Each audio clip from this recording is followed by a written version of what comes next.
Peter Barnes. Now let's bring in Tevi Troy. He's former Deputy Secretary of Health and Human Services, healthcare expert. Tevi, should we be surprised by these likely bigger than expected cuts in reimbursements in Medicare Advantage?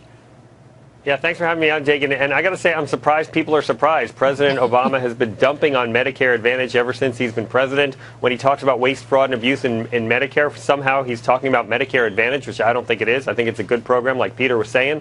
But the administration has it in for Medicare Advantage, and so it should not be surprised that you have these bigger than expected cuts right here today on Medicare Advantage reimbursements. To kind of look at it big picture, is this an effort, you think, by the government, even by the White House, to kind of like chip away at even more the private option within Medicare? I know that doesn't make a whole lot of sense, in favor of the full-on government option.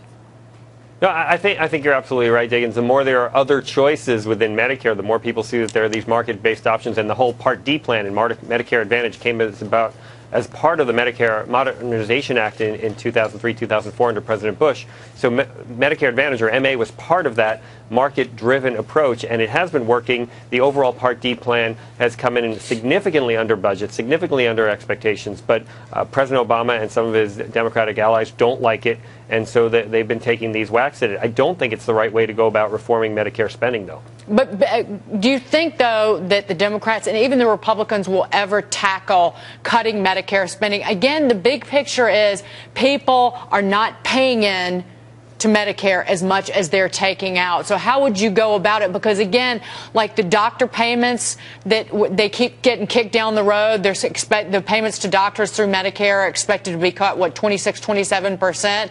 Doesn't happen. So when will these big picture cuts ever happen, Tevi? Look, Megan, I think you described it perfectly right, that people are taking more out of the system than they are paying in, and that is unsustainable. And tinkering with Medicare Advantage rates is not going to solve the problem. We need to have some long-term, real reforms that will fix the Medicare program so that we don't have a $35 trillion unfunded liability in Medicare if you look to 2030, 2040. I mean, this is a real train wreck coming at us, and we need to address the problem. And the Democrats don't even want to do relatively small fixes like improving the eligibility age from 65 to 67. That would save $125 billion over 10 years, and the Democrats rejected that in the last round of negotiations. Chipping away, and not getting anywhere. Tevi, thank you so much. It was great to see you. Tevi Troy, Senior Fellow at the Hudson Institute. Be well. Another big